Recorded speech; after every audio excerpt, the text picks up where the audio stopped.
Picture the British Empire in the 19th century. Picture Queen Victoria, the embodiment of an era defined by industrial might, moral certainty, and imperial grandeur. It was an empire that saw itself as a great civilizing force, bringing progress, order, and Christian values to the supposedly unenlightened corners of the globe. Now picture this: British warships, the most advanced killing machines of their day, unleashing devastating broadsides of cannon fire upon the ancient coastal cities of China. Picture the Union Jack being raised over smoke-filled forts, not in the name of liberty or justice, but to secure the profits from an illicit drug trade that was poisoning an entire nation. How did this happen? How did the most powerful empire on earth, an empire that prided itself on its principles, launch a war to force millions of people into drug addiction? The official reason given was free trade. The truth is far more shameful. The answer isn't found in politics or philosophy, but in the bottom of a teacup. This is the story of how a British addiction to tea led to a war for opium, a war that would crush an ancient empire and sow the seeds of a resentment that lasts to this day. By the late 18th and early 19th centuries, Britain was in the grip of a powerful addiction, not to opium, but to tea. From the royal court to the humblest cottage, the entire nation was consuming staggering quantities of Chinese tea. It was more than a beverage. It was a cornerstone of British culture and a massive source of tax revenue for the crown, accounting for nearly 10% of the government's entire income. There was just one problem. The Chinese under the Qing dynasty had the finest tea, silk, and porcelain in the world, and the British couldn't get enough of it. But the Chinese had absolutely no interest in anything the British had to offer. China was a proud, ancient, and largely self-sufficient empire. They saw themselves as the Middle Kingdom, the center of the civilized world. To them, the Europeans were simply barbarians from distant lands. When British trade missions arrived, offering woolen textiles and industrial goods, the Chinese court was unimpressed. As the Qianlong Emperor famously told King George III, "Our celestial empire possesses all things in prolific abundance and lacks no product within its own borders. There is therefore no need to import the manufactures of outside barbarians." This created a catastrophic trade imbalance. The British were buying enormous amounts of tea, but the only thing the Chinese would accept as payment was silver. Hard, physical silver. And so, year after year, vast fortunes in British silver bullion were loaded onto ships and sent to China, never to return. The Bank of England was being drained. The economic lifeblood of the empire was hemorrhaging away to the east. Britain was facing a national economic crisis. They desperately needed to find something, anything, that the Chinese would buy. They found their answer in a flower, the opium poppy, grown in their newly conquered territories in India. The British East India Company, a private corporation with its own army that effectively ruled India on behalf of the crown, controlled a monopoly on opium production. Opium was a highly addictive and destructive narcotic, and its importation had long been illegal in China. But the East India Company saw a sinister opportunity. They devised a cynical and brilliant triangular trade scheme. The company would produce massive quantities of opium in India. They would then sell this opium at auction to private British and American merchants. These merchants, the country traders, would then smuggle the opium into China, bribing corrupt local officials to look the other way. The smugglers would sell the opium to Chinese dealers for silver. That silver was then used to buy tea in Canton, the only port open to foreigners. The circle was complete. The silver drain was reversed. Now silver was flowing out of China and back into British pockets. The British had balanced their trade deficit by creating and feeding a drug epidemic in another country. It was one of the largest and most morally bankrupt state-sponsored drug trafficking operations in human history. The social impact of this trade on China was catastrophic.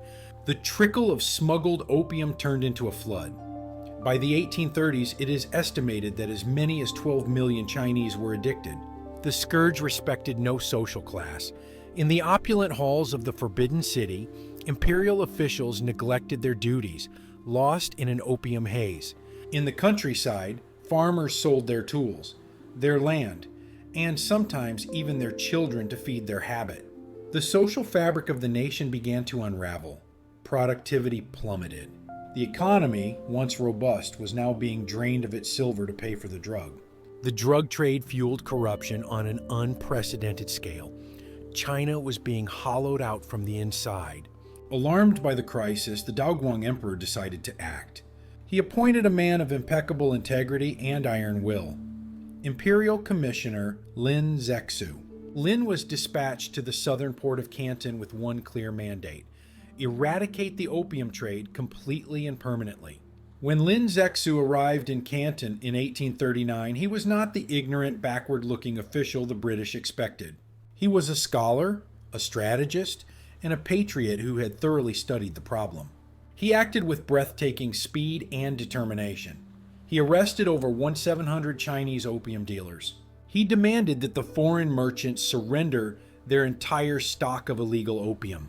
The merchants, led by the Chief British Superintendent of Trade, Charles Elliot, initially refused, believing this was just another empty threat.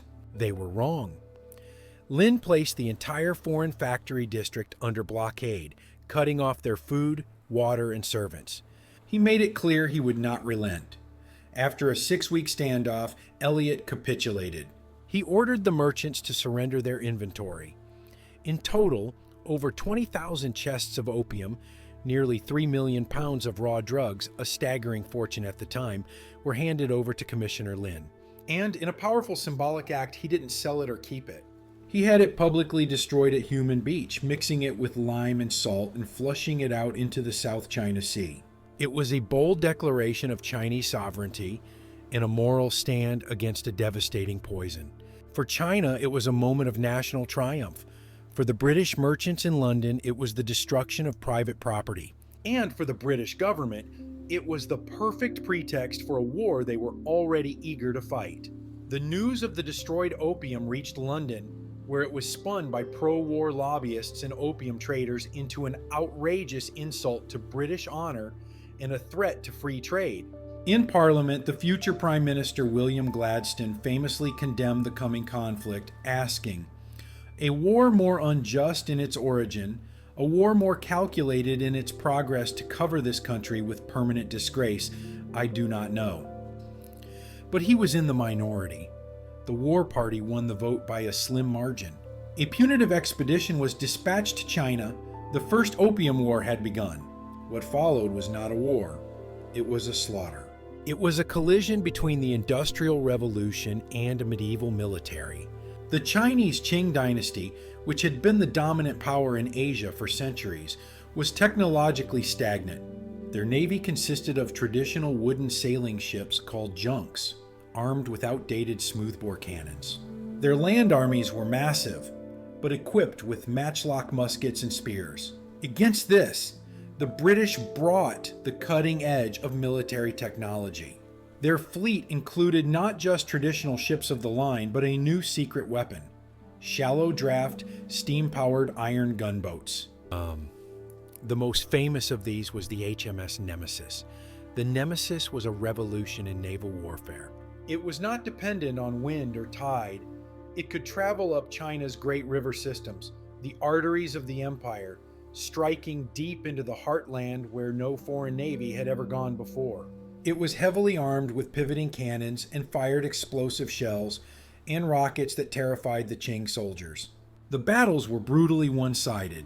British warships would sail up to Chinese forts and systematically pound them into rubble from a safe distance. In sea engagements, the cumbersome Chinese junks were helpless against the maneuverable, heavily armed British ships. On land, disciplined British infantry armed with percussion cap muskets and bayonets could easily rout Chinese armies many times their size. The Qing soldiers and commanders were not cowards. Many fought with incredible bravery, often to the last man, choosing death over the dishonor of surrender. But courage was no match for industrial era firepower. The British systematically captured key coastal cities, blockaded the Grand Canal, choking off the grain supply to the capital, and sailed up the Yangtze River, threatening the ancient city of Nanking. The Qing emperor, seeing his empire brought to its knees, had no choice but to sue for peace. The war ended in 1842 with the signing of the Treaty of Nanking, the first and most infamous of what the Chinese would later call the unequal treaties. It was a treaty signed at gunpoint, and its terms were designed to permanently cripple Chinese sovereignty. China was forced to pay a massive indemnity to Britain, not only to cover the cost of the war, but also to compensate the British merchants for their destroyed opium. They had to cede the island of Hong Kong to Britain in perpetuity. 5 major port cities were forced open to foreign trade, where the British could sell their goods, including opium, with very low tariffs. Perhaps the most humiliating term was the establishment of extraterritoriality. This meant that a British citizen who committed a crime in China could not be tried by a Chinese court. They were subject only to British law, effectively placing them above the laws of the land they were in. It was a flagrant violation of national sovereignty. But the humiliation did not end there. Believing the treaty wasn't punitive enough, the British, now joined by the French, found a pretext to launch a second Opium War from 1856 to 1860.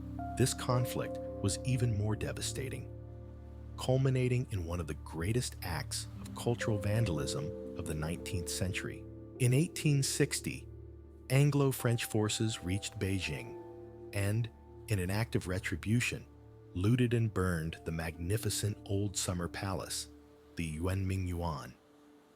This was a complex of palaces, gardens, and priceless art collections accumulated over centuries. It was wantonly destroyed, a deliberate act designed to terrorize the emperor and break the will of the Qing court. These events, the military defeats, the forced opium trade, the unequal treaties, the destruction of cultural treasures, marked the beginning of what is known in China as the Century of Humiliation. It was a period lasting from the First Opium War until the mid-20th century, during which China was repeatedly carved up, exploited, and subjugated by Western powers and Japan. This sense of victimhood, of a great civilization brought low by foreign aggression and technological backwardness, became a deep, searing wound in the Chinese national psyche. The Opium Wars were never truly about free trade. That was a convenient pretext. They were about reversing a trade deficit using a narcotic. They were about a powerful, industrializing empire forcing its will upon a weaker, pre-industrial one. They were about profit, pursued at the cost of a nation's health and sovereignty. History, as they say, is written by the victors. For a long time in the West, the Opium Wars were downplayed, presented as a minor colonial affair, a footnote in the grand story of the British Empire's civilizing mission. The gritty, shameful details of state-sponsored drug pushing were often conveniently omitted from school textbooks. But in China, this history was never forgotten. It has been taught to every generation as the foundational trauma of the modern era. The Century of Humiliation is not just a historical period. It is a central pillar of the Chinese Communist Party's legitimacy and a powerful driver of its modern nationalism. It fuels the desire to restore China to what it sees as its rightful place as a global power, to build a nation strong enough to ensure that it will never be humiliated again. To understand the complex, often confrontational relationship China has with the West today, one must understand this deep and painful scar. It is a scar left by the guns of the HMS Nemesis, a scar left by the ashes of the Summer Palace, and a scar left by the bitter smoke of opium. It is a powerful reminder that the injustices of the past cast long shadows, shaping the conflicts and ambitions of our present.